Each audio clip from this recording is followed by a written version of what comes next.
Well, on Off My Chest today, this one was written by user A or 83, and it's titled, My husband of 20 years is cheating on me with our son's 18-year-old girlfriend. I'm going to use pseudonyms for anyone I reference in this post. I, 41, female, am a stay-at-home mom.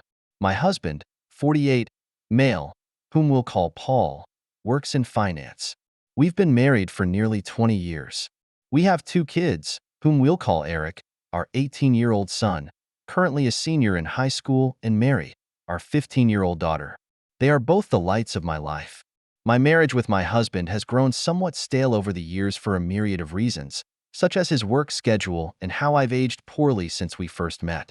Our son Eric has a girlfriend, 18, whom he's been dating since they were freshmen in high school. We'll call her Amy. Eric absolutely adores Amy. She's his first love, and she's someone I've always considered as family. This makes the whole situation emotionally excruciating for me.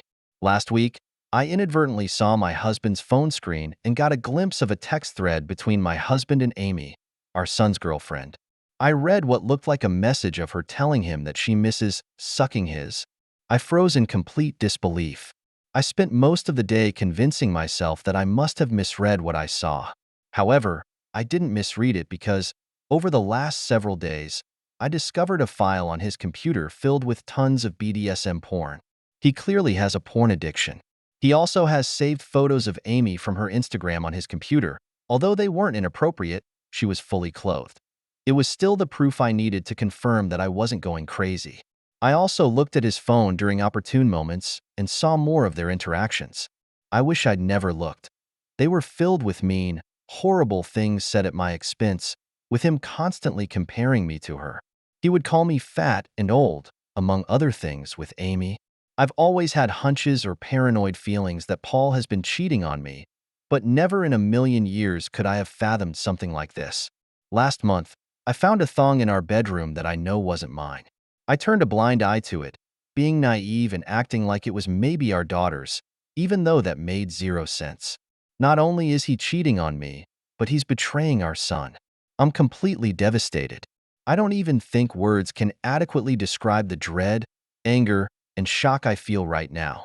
I'm totally overwhelmed on how to handle this because, obviously, action needs to be taken, but I'm terrified of what kind of psychic blow this will be for my son. I have no idea how to even broach this completely effed up topic with him. I wouldn't wish this predicament on my worst enemy. I can't even believe I married this scumbag in the first place.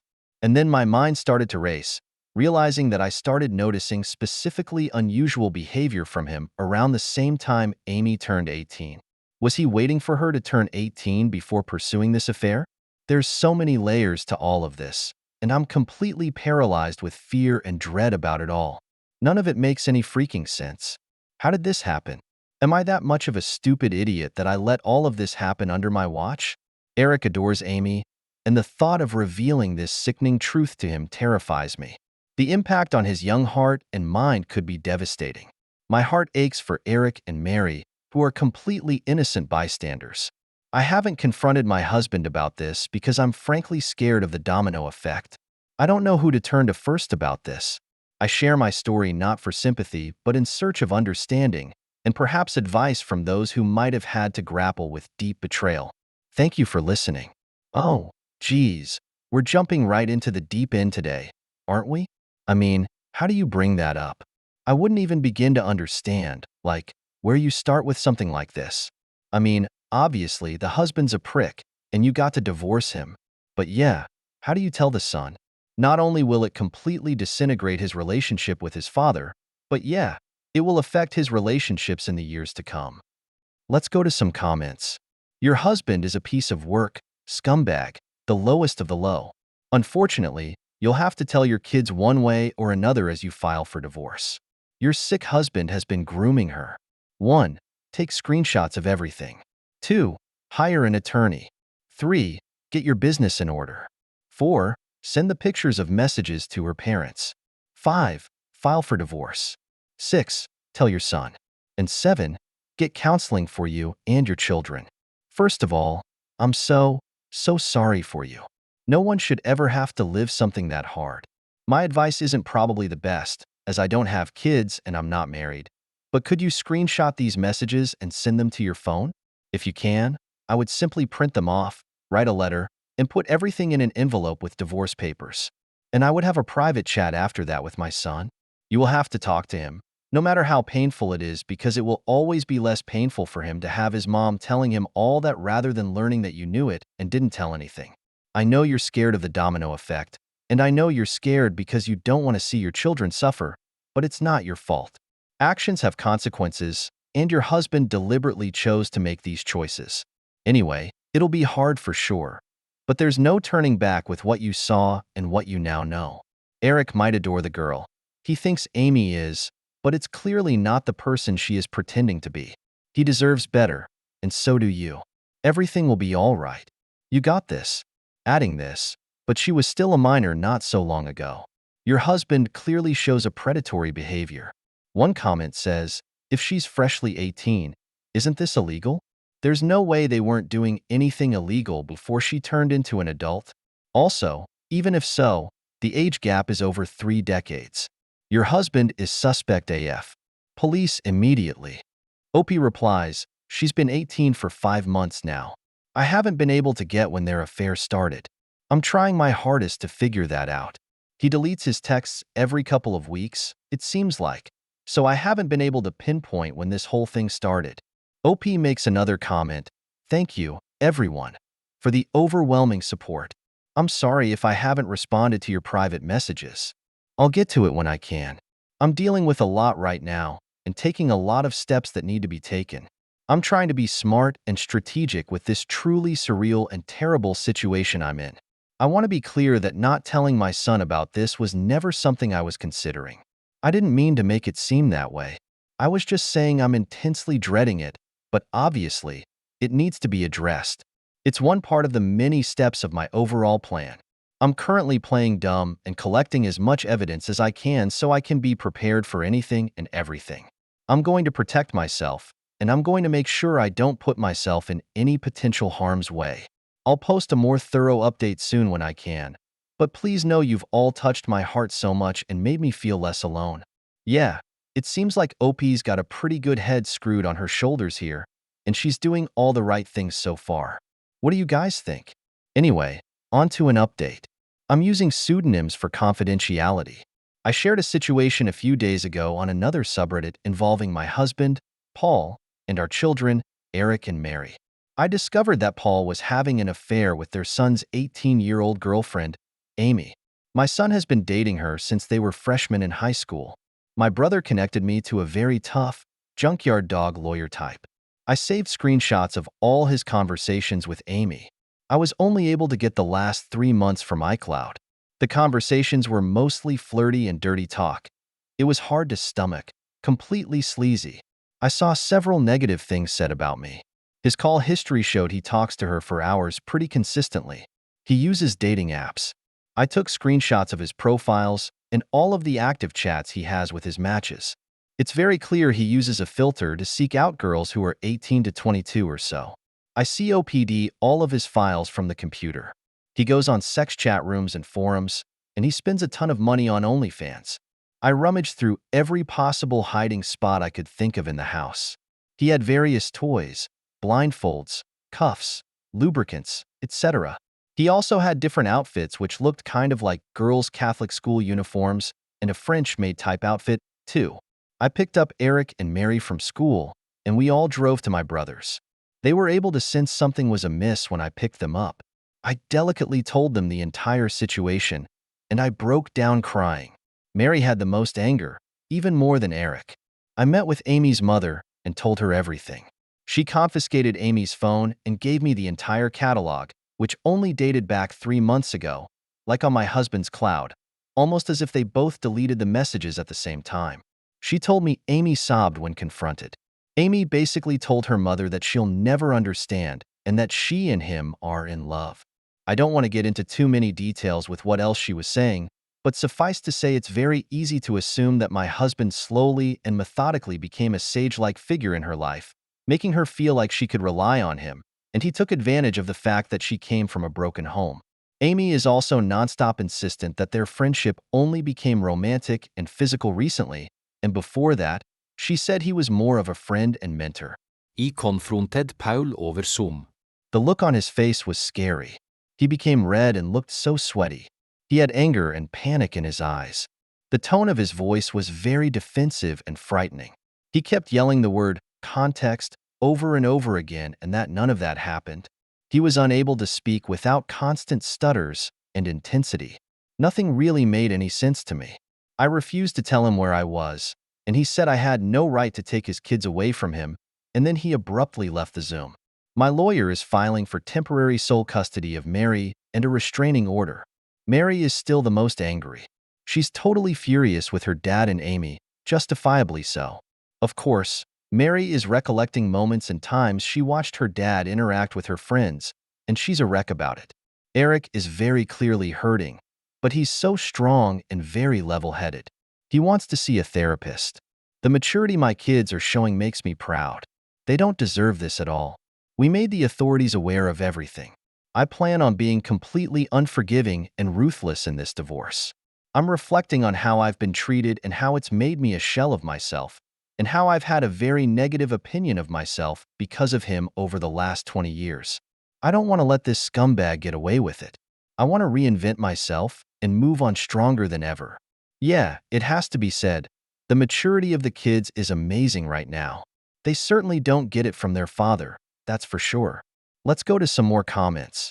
How is your son holding up? What has developed between him and Amy? OP said, he hasn't spoken to Amy yet since finding out the news, and I'm not sure if he ever will again. Have you confirmed if the thong you found was Amy's? The situation is effed up. OP says, I confirmed that it wasn't my daughter's. She said it wasn't hers, and I know it wasn't mine.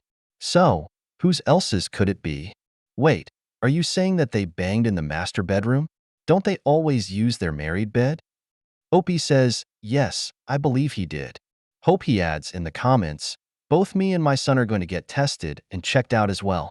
There's no telling how many different women he's been sleeping around with.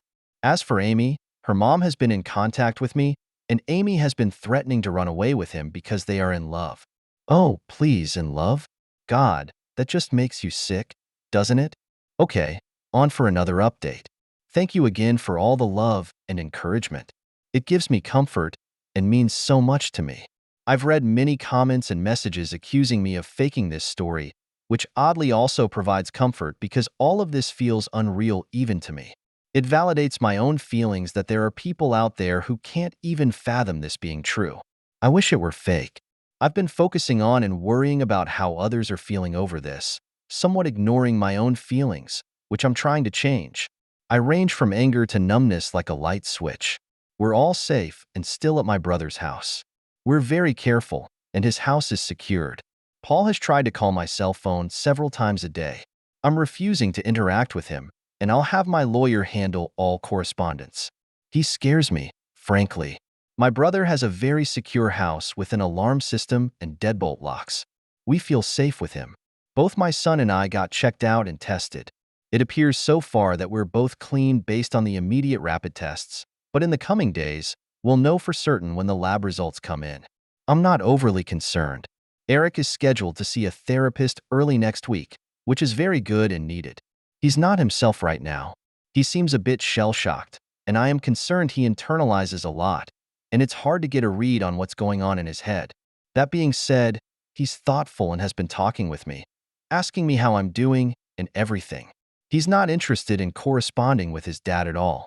He calls only on my cell phone, and he hasn't tried to reach out to either Eric or Mary.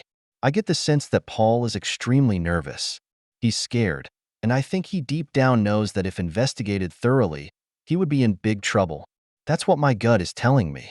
I still think about the Zoom call with him, and the more I think about it, the more it looked like he was a man whose entire world was crashing down on him.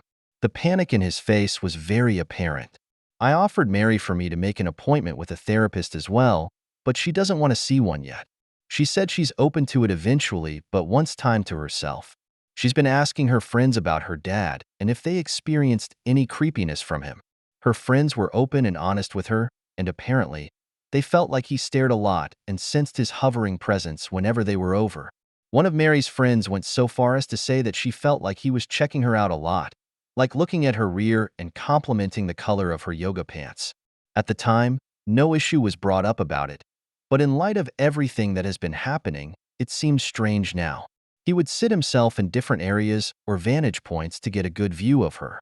She claimed he also asked questions about what kind of friend group or which clique they were in at school. He kept asking about if they were popular girls. I'm completely embarrassed that they had this experience at our house. As for updates on Amy, which is the main reason why I wanted to write this update, I completely agree that she is also a victim. A lot of people have been emphasizing that, and I agree. I've done everything I could in my own power to indirectly get her opportunities to get help. Like I said, I told her mother, and she's been updating me on everything. Amy, unfortunately, is still living in her deluded reality, and I can only pray that she'll eventually come to her senses. She doesn't want to see any doctors or therapists at all and has been constantly trying to reach Paul because, again, she believes they are in love. From what I've been told, she hasn't been able to get a hold of him, and he's been avoiding communication with her completely. Amy blames me for that and believes I took away his devices and I'm very controlling. Any truth that her mother tries to convey to her is met with conspiracy theories and hostility.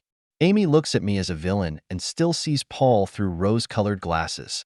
Her mother showed her screenshots of his dating app profiles and matches, and she refused to believe it, saying I photoshopped it. According to her mom, Amy keeps saying things like everyone is just mad because she found herself a real man, and that I'm jealous because she takes better care of him than I do. It's in line with some of the conversations I screenshotted where a lot of what Paul says is him complaining about things I don't do for him sexually. Right now, she's insistent that she and Paul will be together in the long run.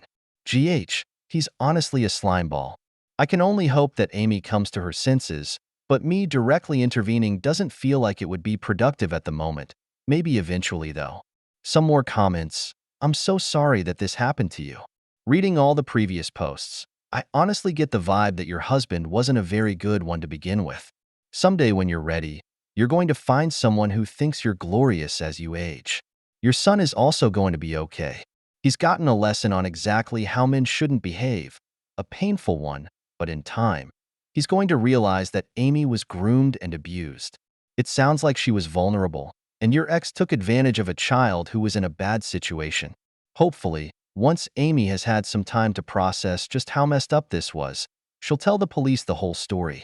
I fully believe something was happening before she turned 18. Opie said, I believe stuff happened before she was 18 too. Do you think that they kept their relationship secret for most of Eric and Amy's relationship? What a disgusting father and pig if that is the truth.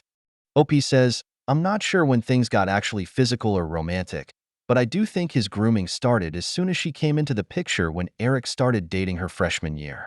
This mentor and a friend that Amy alluded to had to start right away, and the way she's acting now, being so indebted and believing every single thing he says, shows that his effect on her had to be over a long period of time. She only turned 18 like 5 months ago. Her behavior and infatuation for him seems so strong that it couldn't possibly be only 5 months of them being together. If they are consenting adults, then there is nothing to report. This is a personal problem that needs to be dealt with by attorneys and the people involved. People are way too jumpy to snap to the police to fix their problems anymore. Op is handling this the correct way. If any legal issues come into play, then her attorney will do the right thing. Op replies, the only thing we can really hang our hat on is the possibility of Amy having an epiphany of the reality of her situation, and she opens up candidly about when it began. But because she's currently 18 and has no interest in saying or doing anything that could potentially put Paul in legal trouble, nothing really can be done unless they find out about other girls that I have no idea about yet. Yeah, I'm not sure about that comment saying that there's nothing to report just because she's 18. I mean, it's clear like Opie said that this began way before then, and that's a problem. Let's go to a new update. The support again has been overwhelming, and I'm very grateful. Sadly, I've received a lot of negative, accusatory, and harassing private messages from people here who think I'm faking this story. Someone made a comment on some post somewhere claiming that my story has been debunked, and people believe that person. I've seen an uptick in negative messages accusing me of making this up for money. I'm not asking for money at all. Coming here was completely rooted in emotional desperation, and I didn't expect anyone to get invested in my story this way, but again, I'm not looking for anything out of this. I have no reason to lie. I'm not gaining anything from this. If you don't believe me, that's fine. I don't care, but the only thing I ask is to not cross the line and start sending me private messages that are mean-spirited or accusatory. The only reason I'm continuing to post is because of those of you who have sent me love here, and the support really lifted my spirits. As for the divorce, it's very much underway. I'm not going to get into the specifics of it all because it's ongoing, and I want to make sure everything is going to go smoothly. I get temporary custody of Mary. Paul also has to pay temporary child support. There's a protective order. Paul can't contact us or come near us right now. We're just focusing on getting through this legal mess again.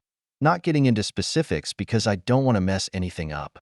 But what I'll say is I'm very confident, divorce aside, that there's overwhelming evidence against Paul that will get him in serious trouble and it will impact him for the rest of his life. I'm sure eventually I can share more about that. I know a lot of people are concerned about his predatory ways, and I just wanted to convey this even though I have to be vague right now. Justice will come.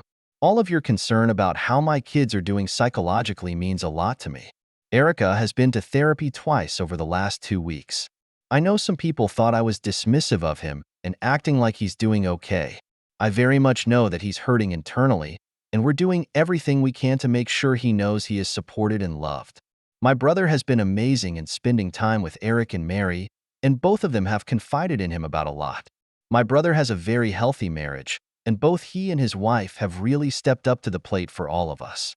Mary has not seen a therapist yet, but promises that she'll be open to seeing one soon. Her anger has mostly turned into sadness, I noticed, and I hope I can get her to see a therapist soon.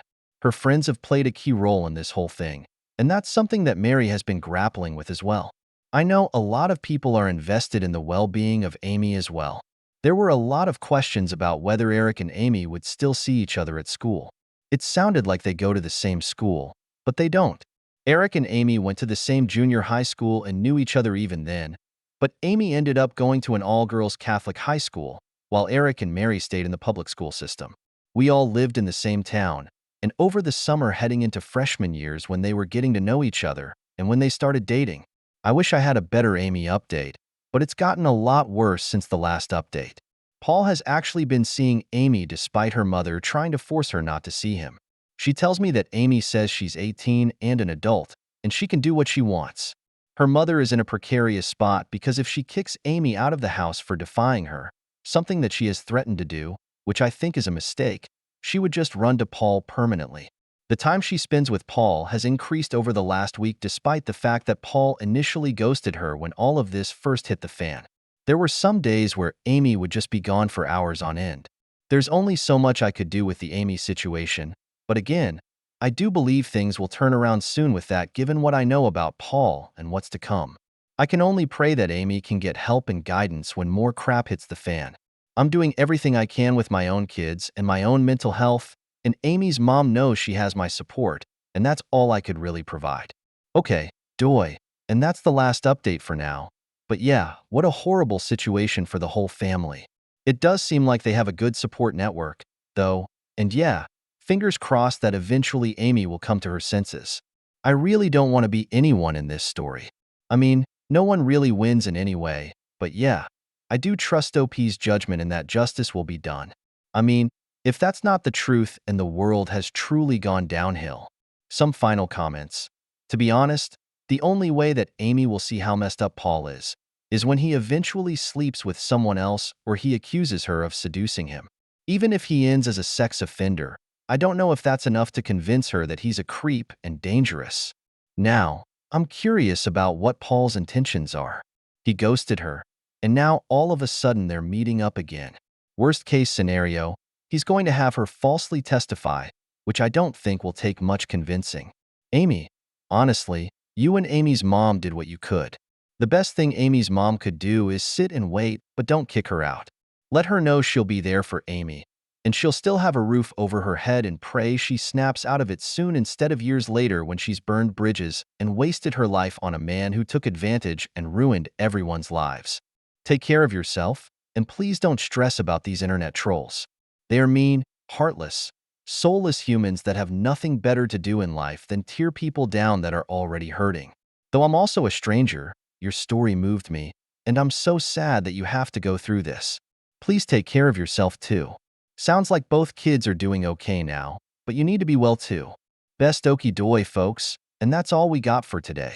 Let me know your thoughts about that one down below. I'm sure there's plenty to talk about. Anyway, that's it for me today. Hope you guys enjoyed that story. Thanks for making it to the end, and I'll see you all in the next video. Have a good day. Cheers.